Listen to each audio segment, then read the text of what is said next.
السلام عليكم ورحمة الله. حبايب قلبي أبطال تانية إعدادي في كل مكان في مصر، عاملين إيه؟ يا رب تكونوا بخير. أهلا بكم حبايب قلبي في آخر درس في المنهج بتاعنا، وهو الحملة الفرنسية على مصر. ده آخر درس. بص يا عم، أنت أول ما تشوف كلمة الحملة الفرنسية في أي حاجة اعرف إنه درس جميل جدا جدا جدا جدا.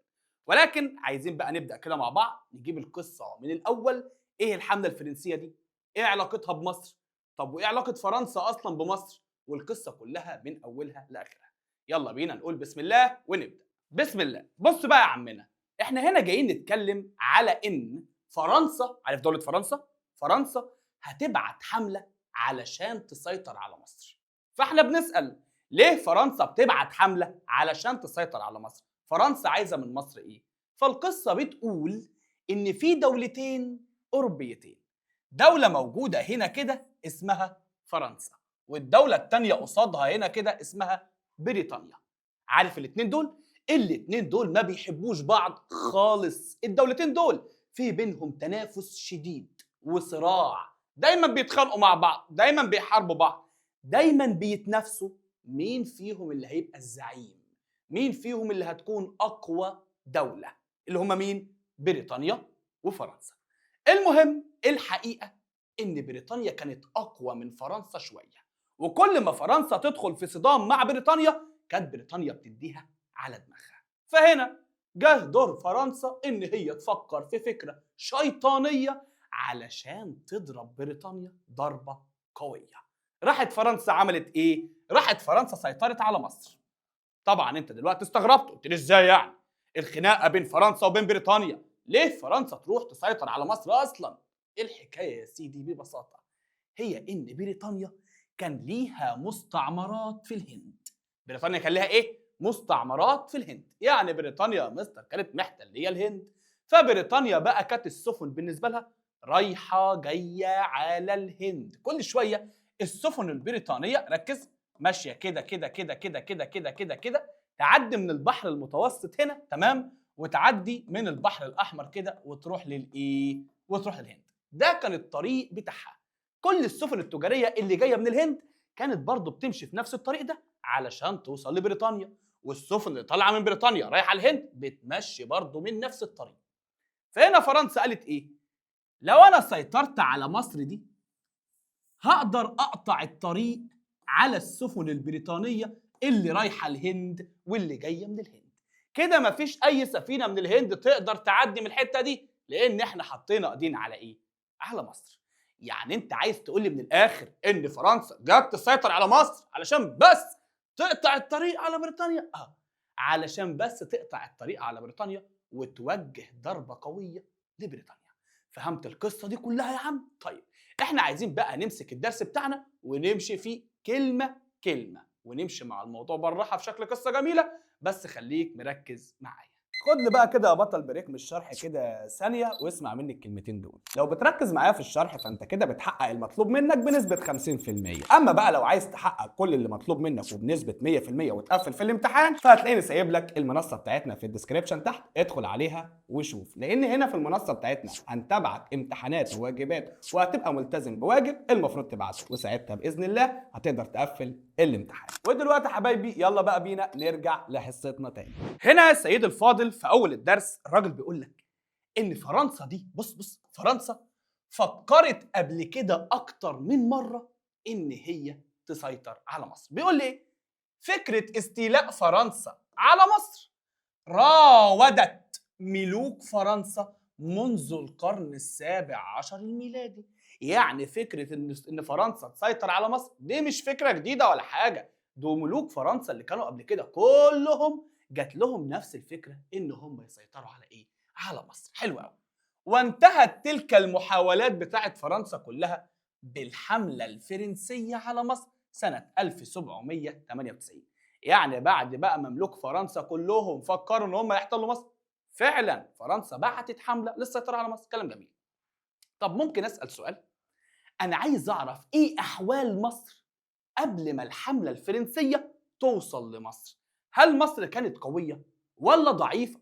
طب مين اللي كان بيحكمها؟ طب احوالها ايه؟ حلو قوي السؤال ده، تعالى نجاوب عليه. بص يا سيدي الفاضل، قبل ما الحملة الفرنسية تيجي مصر كانت مصر تحت حكم المماليك، إبراهيم بك ومراد بك، تحت حكم مين؟ المماليك. ولكن برضه مصر كانت تابعة للدولة الإيه؟ للدولة العثمانية. كلام جميل، حلو قوي. كده عرفنا مين بيحكم مصر.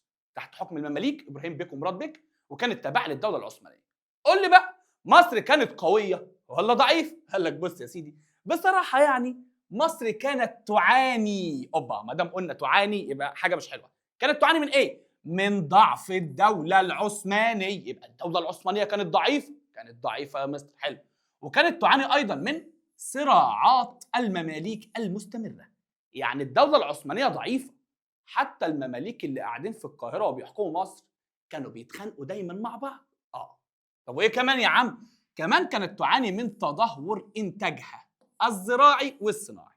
لا، واحده واحده كده معايا بقى. مصر اخبارها ايه؟ دوله عثمانيه في مصر ضعيفه جدا، حتى المماليك في مصر بيتخانقوا مع بعض، حتى احوال مصر يا مستر الاقتصاديه مش كويسه خالص، والانتاج الزراعي والصناعي بايظ خالص خالص خالص.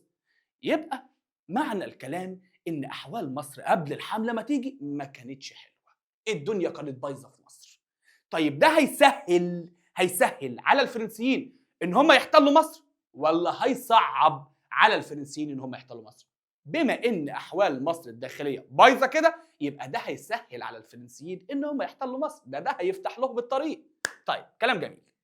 ومره بقى واحده يا حبيب قلبي كده، واحنا قاعدين في اسكندريه الجميله، نتفاجئ بعدد كبير جدا من السفن الحربيه واقفه قدام الاسكندريه، قدام شواطئ اسكندريه. سفن كتير جدا والمدافع بتاعتها متوجهه على مصر. طيب قعدنا طبعا عادي نسال مين دول وايه السفن دي وايه الجيش ده كله وجايين عندنا يعملوا ايه، لحد ما نزل من السفن راجل كده شكله مهم وحواليه جنود بيحرسوه. نزل وبدأ يوزع ورق كده على المصريين، بدأوا يوزعوا ورق على كل المصريين اللي واقفين مستغربين. الورق ده كان مكتوب فيه كل حاجة. مكتوب فيه ايه؟ مكتوب فيه ان الجيش اللي انتوا شايفينه ده يبقى الحملة الفرنسية، حملة جت من فرنسا. دي اول حاجة. تاني حاجة، ان القائد بتاع الجيش اللي انتوا شايفينه والاسطول اللي انتوا شايفينه ده اسمه نابليون بونابرت. وان نابليون بونابرت قائد الحملة الفرنسية ده ما جاش مصر للأسف علشان يعني يحتلها أو يسيطر عليها أو يسرقها أو يعمل أي حاجة وحشة لا سمح الله، لا لا لا. ده نابليون جاي مصر علشان ينقذها من المماليك، وجاي يدخل المدنية الحديثة مصر، يعني جاي يخلي مصر تبقى دولة حديثة ومتقدمة زي دول أوروبا، وجاي كمان يا مستر يحافظ على مصر ويحميها. ده الكلام اللي اتكتب في الورق اللي اتوزع على المصريين، ودي الأسباب المعلنة للحملة الفرنسية. إيه ده؟ هي الحملة الفرنسية لها أسباب معلنة وأسباب تانية مخفية؟ ليها أسباب معلنة يعني اتقالت لكل الناس في العلن، وأسباب تانية في السر كده، هي بقى الأسباب الحقيقية. طيب يلا بينا نعرف الأسباب المعلنة اللي هي الأسباب غير الإيه؟ غير الحقيقية. فرنسا ادعت ان هي جت مصر علشان ايه يا ولاد؟ علشان تحمي الرعاية والتجار الفرنسيين في مصر. ايه ده؟ هي في الفترة دي يا مستر كان في رعاية وتجار فرنسيين قاعدين في مصر؟ كان في ناس فرنسيين عايشين في مصر عادي، وفي تجار فرنسيين بيشتغلوا في مصر، مش اي مشكلة. طيب فرنسا قالت بقى انا حاسة كده ان الاحوال في مصر مش ولا بد، المماليك دايما بيتخانقوا مع بعض والدولة العثمانية كمان، فاحنا حاسين ان التجار الفرنسيين والرعاية اللي في مصر في خطر. علشان كده فرنسا بعتت الاسطول ده كله والحملة دي كلها علشان تحمي الرعاية والتجار الفرنسيين اللي في مصر. هل الكلام ده حقيقي؟ طبعا لا، ما انا وانت عارفين، ما هي دي الاسباب المعلنة غير حقيقية. طيب تاني سبب، فرنسا قالت احنا جايين نأمن المصالح التجارية في مصر. يعني ايه يا ست فرنسا؟ يعني يا مصر في سفن تجارية كتير بتطلع من فرنسا تروح مصر، واحنا بصراحة يعني كفرنسا خايفين على السفن التجارية بتاعتنا ان هي تتضرب في مصر ولا حاجة، ما هي الاحوال في مصر مش مستقرة. فاحنا زي ما جايين نحمي الرعاية والتجار، احنا برضو جايين نحمي المصالح التجارية بتاعتنا، السفن التجارية، تمام، المصانع اللي عندنا اللي بتاعت فرنسا اللي في مصر كل المصالح التجاريه بتاعت فرنسا اللي في مصر. الحمله جايه تحميها. ماشي، حمله جايه تاني ليه؟ بص بقى السبب الجميل ده، كمان الحمله جايه لتحرير المصريين من حكم المماليك الظالم. ايه؟ حمله جايه تحرر مصر من حكم المماليك الظالم؟ ايوه. فرنسا قالت المماليك دول وحشين، مستغلين المصريين ومبوظين الدنيا، فاحنا جايين يا مصريين علشان نحرركم من حكم المماليك الايه؟ من حكم المماليك الظالم. كلام جميل جدا اهو. طيب ايه كمان؟ كمان فرنسا عايزه تعمل بص اقامه حكومه وطنيه في مصر. يعني ايه؟ يعني فرنسا بتبين للمصريين قد ايه نيتها سليمه. اوعوا تكونوا فاكرين يا مصريين احنا جايين نحتلكم، لا لا لا لا لا، احنا جايين نشكل حكومه وطنيه، يعني نختار منكم ناس هم اللي يحكموا مصر، مصريين هم اللي يحكموا. يبقى فرنسا جايه تعمل حكومه وطنيه في مصر. اسباب كلها بتبين قد ايه نيتهم سليمه. حلو قوي. اخر سبب فرنسا جايه ليه؟ لادخال المدنيه الحديثه مصر. المدنيه الحديثه قصدهم هنا ان هم يعني ايه؟ يدخلوا التطور الاوروبي لمصر، يعملوا بقى مدارس وجامعات زي في اوروبا، تمام، مصانع وشركات زي في اوروبا، حاجات زي في اوروبا. هنا عندنا ايه؟ في مصر ادخال المدنيه الحديثه ايه؟ مصر. وده طبعا لان احنا عارفين ان الدوله العثمانيه فرضت العزله على مصر، وان مصر اتدهورت جدا تحت ايد العثمانيين، فعلشان كده الفرنسيين جايين يلحقونا، جايين يدخلوا المدنيه الحديثه مصر. هي دي الاسباب المعلنه اللي قالت عنها فرنسا. طب ده حقيقيه؟ طبعا غير حقيقيه. فكرني بهم تاني كده. حمايه الرعايا والتجار الفرنسيين، لا قول معايا قول معايا، ها ايه كمان؟ تامين مصالحهم التجاريه، تحرير المصريين من حكم المماليك الايه؟ الظالم، ها اقامه حكومه وطنيه، ها ايه كمان؟ ادخال المدنيه الحديثه لمصر. بما اننا عرفنا الاسباب اللي اتقالت في العلن، فاحنا برضو عايزين نعرف الاسباب اللي كانت في عقل نابليون بونابرت وما قالش عنها لحد، واحنا عرفناها بعد كده من افعالهم. طيب الاسباب الحقيقيه للحمله الفرنسيه ودي مهمه جدا فركز معايا. الاسباب الحقيقيه، اول سبب، فرنسا جت احتلت مصر ليه؟ قول معايا ليه؟ لرغبه فرنسا في السيطره على طرق التجاره اللي بين الشرق والغرب. فرنسا كانت عايزه ايه؟ تسيطر على طريق التجاره اللي بيربط الشرق زي بلاد الهند واسيا وكده، اللي بيربط الشرق بالغرب باوروبا. فرنسا عايزه تكون موجوده في النص عشان تسيطر على طرق التجاره دي كلها. فاي سفينه بريطانيه معديه كده ولا كده، فرنسا تقدر تقبض عليها بسهوله. يبقى فرنسا جت مصر ليه؟ علشان تسيطر على طرق التجاره اللي بين الشرق وبين الغرب. اهو الشرق اهو والغرب اهو، في طرق تجاره ما بينهم، طرق بتعدي من هنا.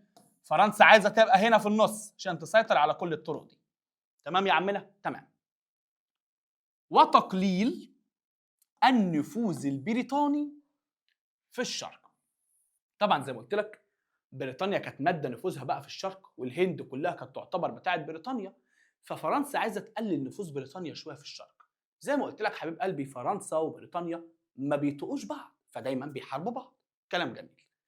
طب انت يا فرنسا ازاي هتقللي النفوذ البريطاني في الشرق؟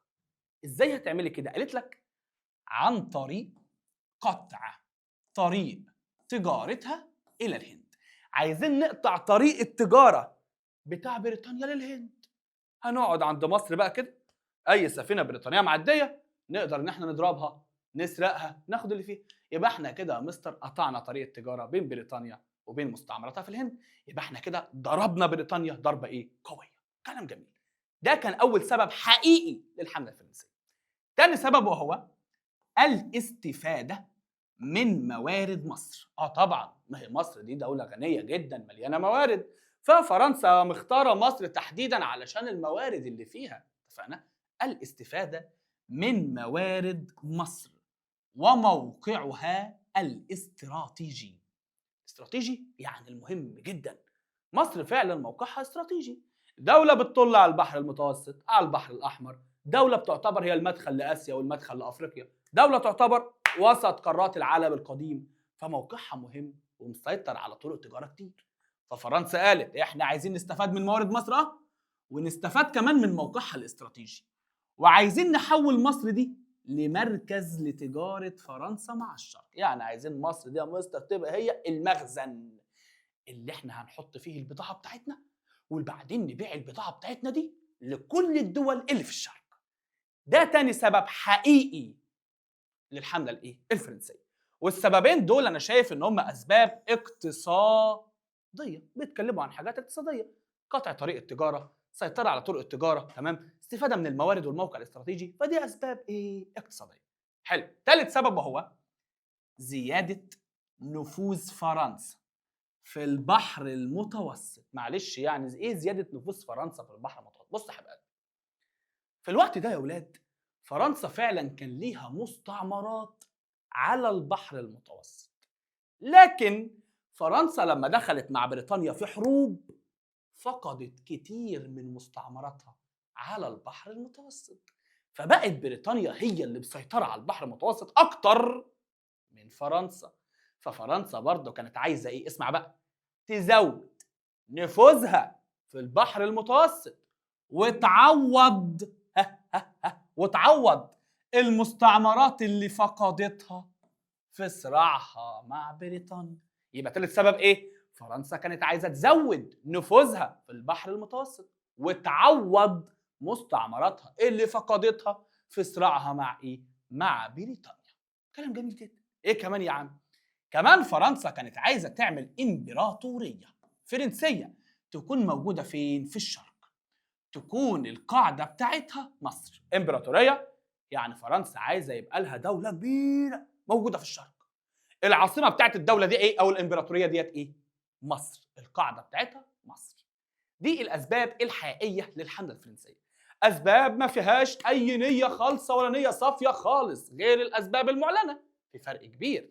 هنا كانوا جايين يحرروا مصر من الحكم المماليك الظالم، لكن هنا جايين يستفادوا من موارد مصر ومن موقعها، جايين يعملوا امبراطوريه. فهمنا؟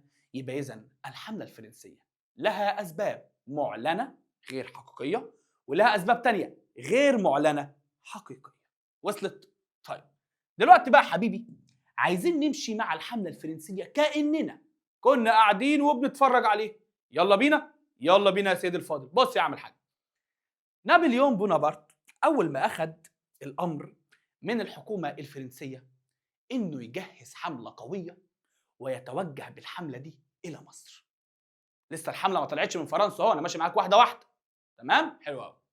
نابليون بدأ يشتغل في تجهيز الحملة وتجهيز الجيش والمعدات والأسلحة في سرية تامة من غير ما أي حد ياخد باله.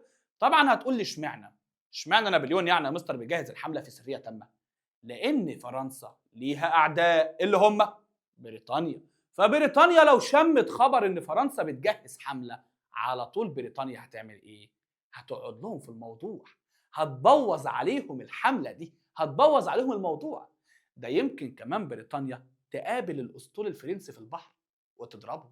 علشان كده نابليون أعد حملته على مصر، قول انت، بسرية تامة من غير ما حد ياخد باله. لو انا قلت لك بما تفسر ليه بسرية تامة، هتقول لي من اجل تجنب خالص اهو معرفة الاسطول البريطاني بها، عشان مش عايز بريطانيا تعرف اي حاجة عن اللي هو بيعمله. ولكن للاسف يا حبيب قلبي بريطانيا عرفت ان هو بيجهز لاسطول، بس ما عرفتش هو عايز يعمل ايه. فعلشان كده بريطانيا كلفت نيلسون انه يتتبع الحملة الفرنسية. كلفت مين؟ كلفت ضابط انجليزي تمام كبير نيلسون انه يتتبع الحملة الفرنسية لما تخرج منين؟ من فرنسا. وبالفعل الحملة الفرنسية خرجت من فرنسا. خرجت منين يا مستر؟ الحملة الفرنسية يا سيدي خرجت من ميناء اسمه ميناء طولون ومشيت في البحر المتوسط متجهة إلى إيه؟ إلى مصر. ولكن لما نيجي نعمل زوم كده ونبص على سفن الحملة وهي ماشية بنلاحظ حاجة غريبة. بنلاحظ إن الحملة دي مش كلها ضباط وأسلحة وجنود وكلام من ده، لا، السفن عليها علماء وفنانين. حاجة غريبة جدا. إيه اللي جاب العلماء والفنانين في حملة عسكرية زي دي؟ دول رايحين حرب واخدين معاهم علماء وفنانين ليه؟ نسال نابليون في الموضوع ده. يا عم نابليون، انت ليه وانت بتجهز الحمله اصطحبت معاك مجموعه كبيره من العلماء والفنانين في مختلف المجالات؟ اشمعنى؟ نابليون رد ولا مستر، احنا مش رايحين دولة عادية كده نحتلها وخلاص، لا، احنا رايحين دولة عظيمة ليها حضارة عظيمة. وانا بصراحة كده يعني عايز الحملة بتاعتي ما تكونش حملة عسكرية كده وتدمير وخراب وخلاص، لا، انا عايز الحملة بتاعتي يكون ليها طابع حضاري. يعني ايه؟ يعني عايز الحملة بتاعتي دي تسيب في مصر آثار، تسيب في مصر إنجازات، تسيب في مصر اكتشافات، تسيب في مصر علوم، تسيب في مصر تقدم. بعد كده لما الناس دي في المستقبل يقولوا كان في واحد هنا اسمه نابليون بونابرت وعمل وعمل وعمل وعمل وعمل وعمل. يبقى نابليون أخد معاه علماء وأخد معاه فنانين ليه؟ علشان هو أراد أن يجعل للحملة طابعا إيه؟ حضاريا. وايه كمان يا عم؟ قال لك كمان خد مع العلماء دول لدراسه احوال مصر وكيفيه استغلال مواردها. راجل ذكي، راجل ذكي، مش حرامي عادي كده وخلاص. الراجل عايز ياخد معاه علماء علشان يدرسوا كل حاجه في مصر، يدرسوا طبيعه المصريين، يدرسوا طبيعه الارض المصريه، ويعرف ايه الموارد اللي فيها وازاي يقدر يستغل الموارد دي بشكل كويس. مش مجرد بقى زي العثمانيين كده فاكر مصر بقى تلاجة قاعد يفتح وياخد منها اللي هو عايزه وخلاص، لا، الراجل عايز يدرس مصر. تمام؟ يبقى نابليون اخد معاه علماء وفنانين ليه؟ علشان يخلي الحملة ذات طابع حضاري، علشان يدرس احوال مصر وكيفية استغلال ايه؟ مواردها. المهم يا سيدي الفاضل نكمل. طلعت الحملة خلاص من ميناء اسمه ميناء طولون في فرنسا، ومشيت في البحر المتوسط زي ما انت شايف الاسهم دي كده خط سير الايه؟ الحملة، لحد ما وصلت الحملة قدام شواطئ اسكندرية وبقت السفن واقفة قدام ايه؟ قدام اسكندرية خلاص. هنا بقى اول ما الحملة وصلت اسكندرية نابليون قال كلمة حلوة قوي للجنود بتوعه. قال ايه؟ بص كده يا عم بيقول لهم ايه؟ قال لجنوده: ايها الجنود، سوف توجهون إلى إنجلترا الضربة الأكيدة أكثر من سواها. إيه؟ سوف توجهون إلى إنجلترا إيه؟ الضربة الأكيدة أكتر من أي ضربة قبل كده. يعني يا جنود باللي إحنا رايحين نعمله ده إحنا كده هنضرب إنجلترا ضربة قاضية أكتر وأقوى من أي ضربة ضربناها لها قبل كده. كان يقصد إيه بالضربة الأكيدة دي يا مستر؟ يقصد بالضربة الأكيدة قطع طريق تجارة إنجلترا بالإيه؟ بالهند. ماشي يا عم؟ ماشي، كلام جميل. وصل نابليون والحملة إلى مدينة الإسكندرية. بص بقى الحتة اللي جاية دي، بقول لك نابليون هو لما وصل اسكندرية اندهش من حاجة، اندهش واستعجب من حاجة. اندهش واستعجب من إيه؟ لما بص قدامه كده على الشط لقى كمية ناس رهيبة واقفين على الشط، وقدام الناس دي واقف راجل كده زي الأسد قائد وزعيم ليهم. الناس دي مش عساكر ولا جنود، الناس دي يا مستر نصهم واكترهم مدنيين عادي جدا، مش مسلحين. بالعكس ده اللي معاهم ماسك رجل كرسي واللي ماسك مش عارف في ايه ايد هون واللي ماسك مش عارف حته حديده، مش مسلحين ولا معاهم اي اسلحه غير كده. ولكن الناس دي هي اهالي الاسكندريه خارجين علشان يدافعوا عن مدينتهم بقياده الزعيم السيد محمد قريم. مين السيد محمد قريم ده يا مستر؟ محمد قريم ده يا سيدي يبقى حاكم الاسكندريه، زي ما بنقول كده مثلا محافظ الاسكندريه، تمام؟ ده اللي بيحكم الايه؟ الاسكندريه. واقف زي الاسد على الشط، وراه اهالي اسكندريه واقفين في وش الايه؟ في وش الحمله. ولكن لو جينا نقارن بين القوتين هنلاقي ان الجيش الفرنسي اقوى بكتير جدا من المدنيين اللي واقفين على الشط دول. فاكيد طبعا لو حصل اي اشتباك فرنسا هتكسب، معروفه يعني. وبالفعل حصل اشتباك.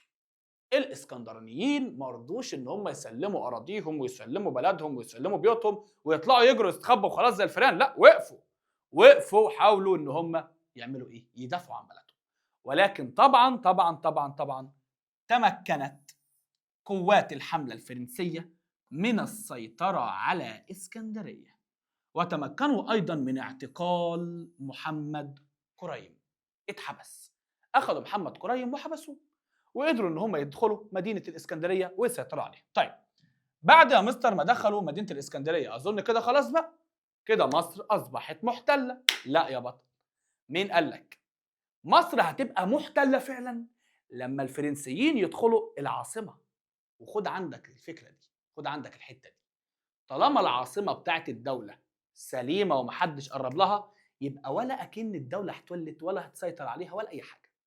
يبقى اهم حاجه علشان توقع دوله وتسيطر عليها بالفعل، لازم حضرتك تدخل العاصمه بتاعتها، لازم تدخل قلب الدوله اللي هي العاصمه. هنا الفرنسيين لما سيطروا خلاص على اسكندريه، ما كانش قدامهم غير طريق واحد، هو ايه؟ ان هم يتحركوا في اتجاه القاهره. اشمعنى؟ علشان القاهره هي الايه؟ هي العاصمه. ولكن للاسف الفرنسيين وهم ماشيين في الطريق عملوا حاجه وحشه جدا جدا جدا، تعتبر من افظع الجرائم اللي عملوها. ايه هي؟ انهم كل ما كانوا ماشيين في الطريق، اي قريه تقابلهم، اي تجمع سكني يقابلهم، كانوا يدخلوا البيوت ويسرقوا الفلوس اللي في البيوت ويسرقوا ذهب، يسرقوا اي حاجه تقابلهم. ده في طريقهم هم رايحين على فين؟ على القاهره. يبقى هنا الراجل بيقول اهوت يا عم، نهبوا عديد من القرى، سرقوا قرى كتير وهم ايه؟ وهم ماشيين في الطريق. طيب نبص هنا في الخريطه علشان نعرف خط سير الحمله الفرنسيه.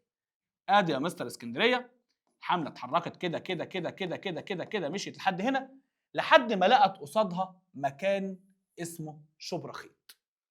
عند مدينه شبرخيط الفرنسيين بيبصوا قدامهم، لقوا في جيش واقف مستنيهم. جيش مين يا ترى؟ جيش المماليك. ايوه طبعا المماليك اللي بيحكموا مصر يا مستر، الجيش واقف مستني الفرنسيين. طيب هنا يا عم وعند شبرخيط كده بالظبط دارت معركه بين الفرنسيين وبين المماليك، ولكن للاسف اتهزمت المماليك. جيش المماليك ايه؟ اتهزم، والفرنسيين كسبوا في المعركه. ولما المماليك خسروا في المعركه ديت يا ولاد، رجعوا لورا ببقيه الجنود علشان يدافعوا عن القاهره. يبقى المماليك لما خسروا في معركه شبرخيت عملوا ايه؟ تقهقروا، يعني رجعوا لورا. رجعوا لورا ليه؟ بيهربوا؟ بس مش بيهربوا خوفا، لا، رايحين يدافعوا عن القاهره، علشان اهم حاجه زي ما قلت لك القاهره. شبرخيت مش مهم ان الفرنسيين يدخلوها، لكن القاهره لو الفرنسيين دخلوها خلاص وقعت مصر. حلو قوي. يبقى الفرنسيين كسبوا في معركه شبرخيت والمماليك راحوا يدافعوا عن القاهره. فضلوا مكملين الفرنسيين في طريقهم في طريقهم في طريقهم في طريقهم في طريقهم، قريب خالص من القاهرة بيبصوا قدامهم لقوا جيش تاني من المماليك واقف مستنيهم. المرة دي بقى يا سيدي الفاضل كانوا عند منطقة اسمها إمبابة. حلو قوي، قريب من القاهرة إمبابة. تمام. حصلت برضه معركة بين الجيشين عند إمبابة، ولكن تاني الفرنسيين يكسبوا والمماليك يخسروا. المرة دي المماليك ما سابوش المعركة بقى وراحوا يدافعوا عن حاجة تانية، لا، المرة دي المماليك هربوا، سابوا القاهرة وسابوا أهلها يواجهوا الفرنسيين وهربوا. هربوا وراحوا فين؟ تعالى بقى يا عم كده ناخد تفاصيل المعركتين دول كده بالراحة. أنا عندي كم معركة بين المماليك والفرنسيين؟ عندي 2. في معركة أولى وفي معركة تانية. تمام؟ أول واحدة شبرخيت، اسمع، أول واحدة شبرخيت، تاني واحدة إمبابة. علشان أنا ممكن أجي أسألك وأقول لك إيه المعركة اللي سبقت دخول الفرنسيين القاهرة؟ تبقى معركة إمبابة. اصحى معايا يا بطل. إيه المعركة اللي كانت بعد ما الإسكندر ما الفرنسيين سيطروا على اسكندرية؟ اللي كانت بعد يبقى شبرخيت. حلو.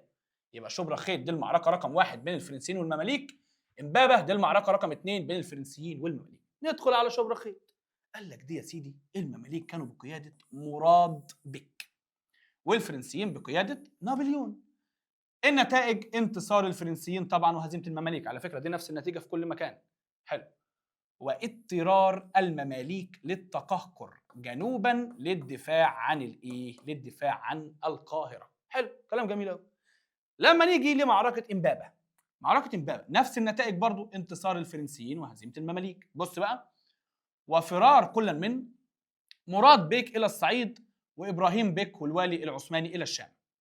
تمام. طبعا انت هتتلخبط في الحته دي قوي. حاجه اقول لك مراد بيك فر لفين؟ ممكن تتلخبط بين الشام وبين الايه؟ وبين الصعيد، فانا عايز اسهلها عليك. بص بقى يا حبيب قلبي، ده اسمه ايه؟ مراد. مراد بيك. مراد يعني اخر اسمه حرف الدال.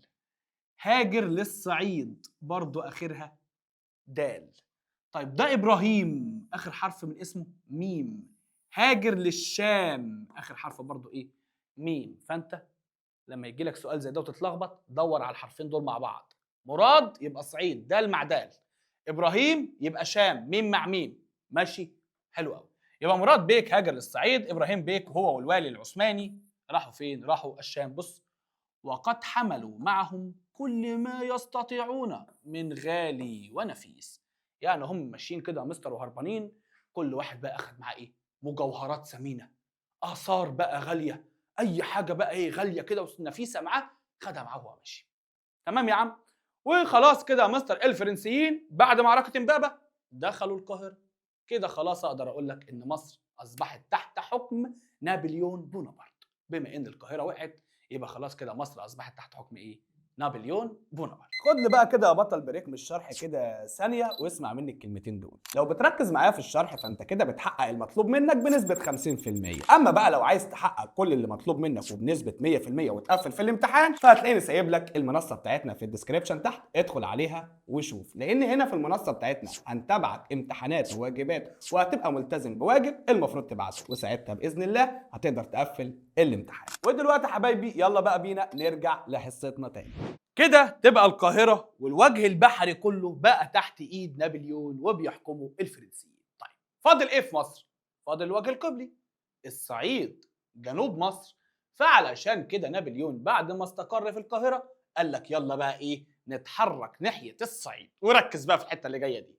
هنا بيقول لي يا سيدي: لم يستطع نابليون السيطرة على صعيد مصر. شايف كل ما الواحد بيقرأ الحتة دي يحس بفخر كده، يحس بفخر بأهل الصعيد. بص، لم يستطع نابليون السيطرة على صعيد مصر. ما قدرش يسيطر على الصعيد.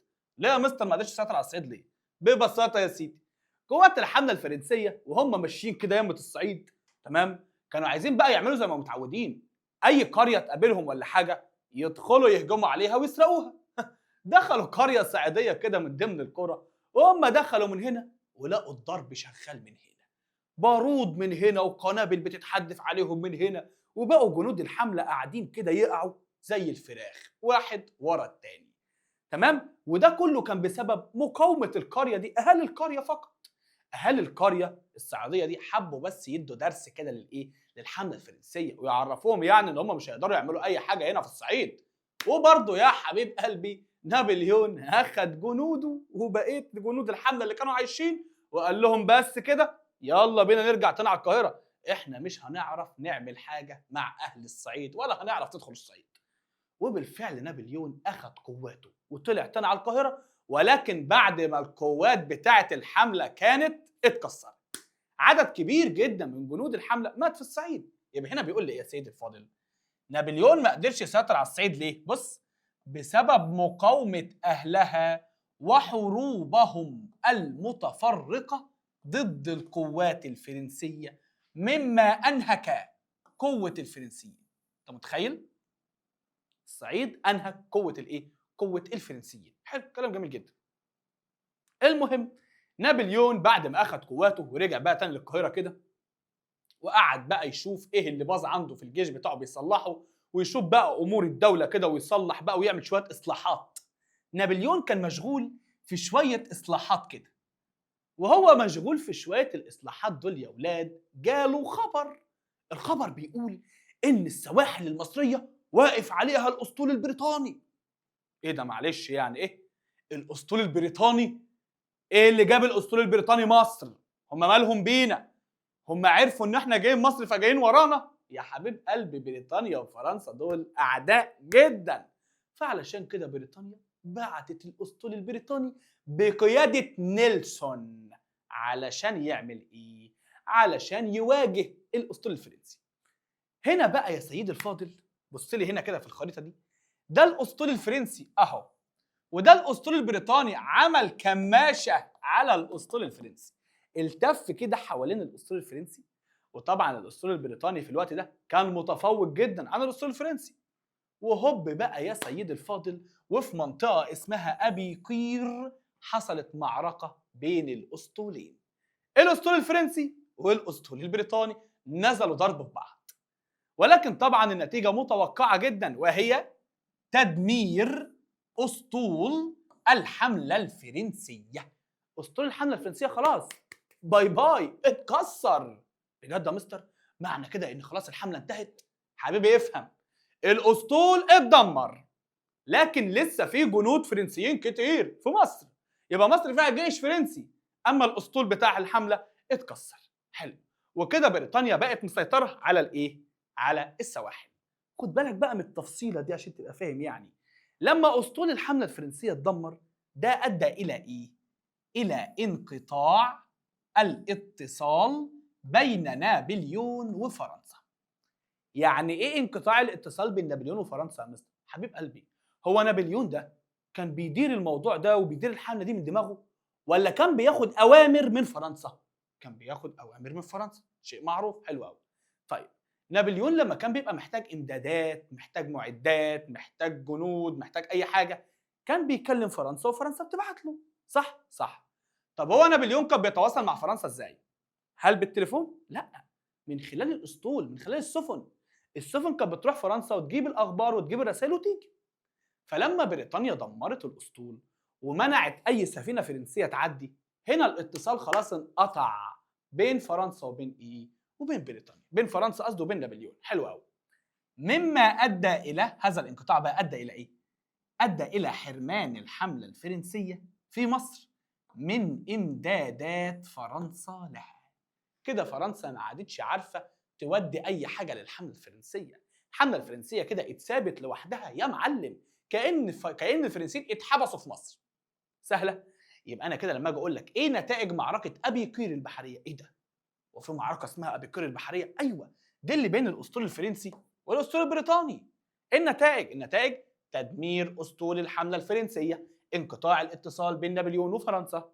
طب ما النتائج المترتبة على انقطاع الاتصال بين نابليون وفرنسا أدى ذلك إلى حرمان الحملة الفرنسية في مصر من إمدادات فرنسا لها. سهلة وبسيطة؟ سهل. طيب تعالى بقى يا عم أقول لك إيه اللي حصل بعد كده.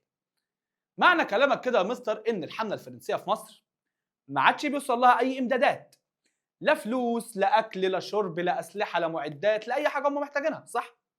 صح. طب إيه؟ الجنود الفرنسيين هيموتوا من الجوع؟ لا، مش هيموتوا من الجوع، أمال هيعملوا إيه؟ أقول لك يا سيدي، بدأوا يدخلوا البيوت. الجنود الفرنسيين بدأوا يدخلوا بيوت المصريين، يفتشوها وياخدوا منها أي فلوس يلاقوها. بالعافية كده، بالعافية كده.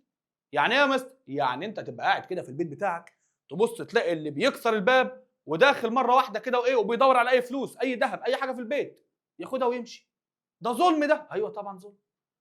تاني حاجة بقى، فرضوا ضرائب باهظة على المصريين. يعني الفلاح مثلًا يا مستر بيكسب في الشهر 20 جنيه، ياخدوا من ال20 جنيه دي 15 جنيه ويدوا له 5 جنيه. ضرائب كتير جدًا، ضرائب كتير أوي. حلو، طب ما ده ظلم برضه. أيوه ظلم. لأ، ومش كده وبس كمان، ده بدأوا كمان يهدوا في الآثار والمساجد والحاجات القديمة دي والبيوت. بيهدوا فيها ليه؟ بحجة إن هم عايزين يحصنوا القاهرة ويأمنوا القاهرة. أصلهم كانوا خايفين لبريطانيا تدخل هي والعثمانيين. حلو، كلام جميل جدًا. لأ، وإيه كمان بقى يا أبطال؟ وكمان الفرنسيين قتلوا السيد محمد قريم حاكم الإسكندرية، ما هو كان محبوس، قتلوه بقى. كل الجرايم دي اتعملت مرة واحدة كده. فلما كل الجرايم دي اتعملت مرة واحدة كده، الشباب ما رضيش يسكت. الشباب ما استحملش كل اللي بيحصل ده، علشان كده انطلقت ثورة القاهرة الأولى من الجامع الأزهر. وما دام قلت ثورة القاهرة الأولى، يبقى في ثورة القاهرة الثانية. ماشي يا سيدي؟ حلو قوي. تعالى بقى، ثورة القاهرة الأولى بدأت منين؟ بدأت من الأزهر الشريف. يعني إيه؟ يعني الطلاب اللي كانوا في الأزهر والناس اللي كانوا في الأزهر نزلوا يا مستر الشارع، عشان تبقى فاهم يعني إيه ثورة، وبدأوا يهتفوا برحيل الحملة الفرنسية. وهم ماشيين في الشارع بيهتفوا برحيل الحملة الفرنسية، الناس العاديين انضموا للثورة. الشوارع بقت مليانة ناس، الناس نزلوا من البيوت، القاهرة بقت مليانة ثوار كلهم بيطالبوا بإيه؟ كلهم بيطالبوا برحيل الحمله الفرنسيه عن مصر. فهنا بقت ثوره، كل المصريين موجودين وبيهتفوا بنفس الموضوع. واحد جه سالني وقال لي هي ليه الثوره دي قامت كده؟ ليه المصريين يعني وصلوا للمرحله الضخمه دي؟ ليه؟ عندنا 4 اسباب: فرض الضرائب الباهظه، تفتيش البيوت بحثا عن الاموال، هدم كثير من الاثار والمساجد والمباني لتحصين القاهره، قتل مين؟ محمد قريم حاكم الاسكندريه. طب حلو قوي يا مستر، ثوره جديده زي دي اكيد بقى الفرنسيين مش هيستحملوها وهيطلعوا يجروا. للاسف للاسف للاسف الفرنسيين اتعاملوا مع الثوره بالعنف. بالعنف يعني ايه؟ يعني الجنود وقفوا في وش الثوار، مسكوا البنادق وضرب نار وكنابل لحد ما ايه؟ لحد ما في عدد كبير جدا من الثوار اتقتل. ناس مدنيين في الشارع معهمش حتى سلاح اتقتلوا. قوة مش متكافئة بين الاثنين. فهنا لما بدأت الثوار يا ولادي الثوار ينضربوا بالنار ويموتوا في الشوارع اتملت بالدم، الثوار بقوا يجروا. كل واحد خاف على اهله وعلى بيته فطلع يجري يستخبى ببيته. فهنا الشوارع فضيت، ما بقاش فيه اي ثوار في الشوارع. فتقدر تقول ان الثوره اللي كانت مشتعله نامت. الثوره ايه؟ الثوره نامت. نامت ازاي؟ بطرق سلميه؟ لا، نامت باستخدام فرنسا للعنف. يبقى هنا فرنسا ازاي اخمدت الثوره؟ مستخدمه سياسه الايه يا اولاد؟ سياسه العنف. اثبت ان هم استخدموا سياسه العنف، حيث قتلوا الكثير من الثوار، دخلوا الجامع الازهر بخيولهم، ودي كانت اصعب حته في الموضوع. جامع الازهر جامع مهم جدا بالنسبه للمسلمين، حاجه مهمه جدا، اساسيات الدين. دخلوا الجامع بالخيول، حتى ما همهمش اي حاجه ودخلوا الجامع بالخيول. فده يعني يعتبر كارت ارهاب كده رهيب للثوار. علشان كده الثوره للاسف نامت. هي دي سياسه العنف اللي اتبعتها ايه؟ فرنسا. قتلوا كثير من الثوار، دخلوا الجامع الازهر بالايه؟ بالخيول بتاعتهم. طيب حلو، كلام جميل جدا جدا جدا جدا. المهم بقى يا سيدي، بعد ما نابليون، ركز معايا، بعد ما نابليون اخمد ثوره القاهره الاولى، تفرغ لتحصين مصر. فضى بقى كده وراق وقال لك ايه؟ انا عايز احصن كده مصر بقى ايه؟ واعمل حصون واعمل قلاع علشان ما حدش يقدر يدخل مصر. ليه يا عم نابليون؟ هو انت خايف ان حد يدخل مصر؟ قال لك انا خايف. خايف من ايه؟ انا بعمل التحصينات دي لصد غارات العثمانيين. ايه ده؟ هم العثمانيين لسه عايشين؟ ايوه، العثمانيين لسه عايشين وعايزين يرجعوا بلدهم مصر تاني، ومش راضيين ان فرنسا تاخد بلدهم كده. حلو قوي. يبقى هنا بدأ نابليون يحصن مصر ليه؟ لصد غارات العثمانيين الذين حاولوا استرجاع مصر. حاولوا ايه يا اولاد؟ حاولوا استرجاع مصر. حلو قوي. طب هنا يا مستر انا عايز افهم بس حاجه، يعني هم العثمانيين هيقدروا لوحدهم ان هم يرجعوا مصر؟ لا، العثمانيين مش قد الفرنسيين في الوقت ده. طب العمل ايه؟ انا اقول لك العمل ايه. العثمانيين بدأوا يشغلوا دماغهم، راحوا قايلين مين اعداء فرنسا؟ اعداء فرنسا بريطانيا. حلو قوي، كلام جميل. عدوي حبيبي. فهنا بقى قال لك ايه؟ احنا نروح لبريطانيا. نروح لايه؟ لبريطانيا. ونروح كمان لروسيا ونعمل جيش قوي مكون من ايه؟ من 3 قوى: بريطانيا، روسيا، الدولة العثمانية. وما نبعتش لفرنسا جيش واحد، لا لا لا لا، احنا نبعت لفرنسا جيشين. نبعت لفرنسا ايه؟ جيشين 2. معلش ثانية واحدة، يعني هو احنا ليه نبعت جيشين؟ طب ما هو جيش واحد. قال لك لا بقى، انا عايز جيش يدخل عن طريق البر ماشي على رجليه كده تمام من سينا، وجيش تاني يدخل عن طريق البحر طريق السواحل. طب معلش برضه ليه جيشين؟ قال لك بص يا سيدي الفاضل، تخيل نفسك قاعد في الاوضه، واحد داخل لك من الباب، لسه رايح تضربه لقيت واحد نط من الشباك ورزعك على قفاك. شفت ازاي بقى؟ هي كده، جيش داخل من البر، جيش داخل من البحر، لسه رايح يصد الجيش ده يلاقي ده جاي وراه. خطه في منتهى الذكاء. كلام جميل قوي. فهنا بقى يا سيدي الفاضل الراجل بيقول لي ان العثمانيين عقدوا معاهده مع بريطانيا وروسيا، واتفقوا في المعاهده ديت على ايه؟ على ارسال جيشين الى مصر. ارسال ايه؟ كم جيش؟ ارسال جيشين. لمين؟ لمصر. حلو، كلام جميل. الجيش الاول يزحف الى العريش من جهه الشام. مش معنى يزحف ان هو بيزحف على بطنه يعني، لا، بيزحف، بيتحرك من العريش، تمام، بيتحرك قصدي من الشام الى العريش عن طريق البر، يعني ماشي على الارض. سهله اهي.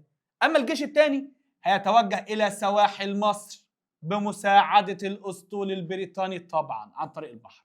حلو حلو، كلام في منتهى الذكاء. هنا بقى الاخبار وصلت لمين؟ للمعلم نابليون. قال لك الحق، في مؤامره بتحصل ضدك، في جيشين هيجولك. هنا بقى نابليون ده كان ذكي جدا جدا جدا. قال لك انا مش هقعد في مصر واستنى لحد ما الجيشين يجولي وبعدين اروح احارب ده الاقي ده دخل مصر. لا، انا هبادر بنفسي، تمام، وهطلع انا بالجيش بتاعي على بلاد الشام اواجه الجيش اللي جاي لي من البر. يعني بمعنى اصح هتغدى بيهم قبل ما ايه؟ يتعشوا بيا. اروح على الشام الاقي الجيش اللي جاي ده اضربه واهزمه، على ما الجيش التاني يكون وصل على السواحل ارد له بسرعه وايه؟ واضربه هو كمان. وهنا الراجل بيقول له يا سيدي الفاضل، هنا نابليون بقى عمل حمله على الشام. ده ما كانش رايح يصد الجيش بس، لا، ده عمل حمله على ايه؟ حمله على الشام. الحمله الفرنسيه على ايه؟ على الشام. ايه اسباب الحمله الفرنسيه على الشام؟ اسبابها رغبه نابليون في مواجهه الجيش العثماني القادم من الشام والقضاء عليه قبل ان يصل ايه؟ اصحى معايا، قبل ان يصل مصر. حلو. نابليون بص لنا في الخريطه، طلع يا باشا من هنا كده من القاهره، فضل ماشي ماشي ماشي ماشي ماشي ماشي ماشي ماشي لحد مدينه العريش، تمام، على حدود الشام اهو. اول ما دخل الشام قابل مدينه اسمها غزه. حلو قوي. عمل ايه في غزه؟ قدر يسيطر عليها بسهوله. كلام جميل. طلع من غزه لقى مدينه اسمها يافا. عمل ايه في يافا؟ قدر يسيطر عليها هي كمان بسهوله. حلو. نابليون بيتقدم في الشام، كل شويه بياخد حته. كمل. طلع من يافا لقى قصاده مدينه اسمها عكا. هنا بقى الكارثه.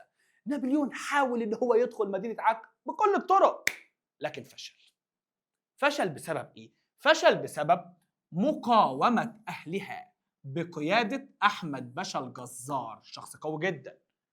مقاومه اهل مدينه عكا لنابليون خلته ما يقدرش ان هو يدخل مدينه عكا. والكلام ده بيفكرنا باللي حصل فين؟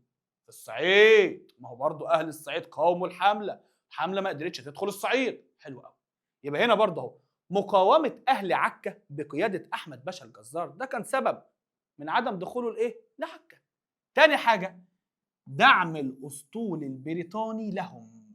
اسطول بريطانيا واقف هنا في البحر وبيدعم اهل ايه؟ وبيدعم اهل عكا بالمعدات، بالاسلحه، بكل حاجه. حلو قوي. ثالث حاجه، في امراض خطيره انتشرت بين جنود الحمله. وباء انتشر بين الجنود في الحمله الفرنسيه، فبقى كل شويه واحد من الجنود يطب ساكت يقع ميت، كل شويه واحد بيقع عليه، فحد ضربه، محدش ضربه ولكن مريض. فهنا نابليون قال لك بس الحق الباقي من جنودي يا عم، مش مهم يا عم ادخل عكا، مش عايز ادخلها، انا هاخد نفسي يا عم الحاج وايه وارجع بسرعه على ايه؟ على القاهره. وبالفعل نابليون رجع تاني على القاهره. وما دام رجع على القاهره وما كملش الحمله بتاعته، يبقى اذا الحمله بتاعت نابليون على الشام ايه؟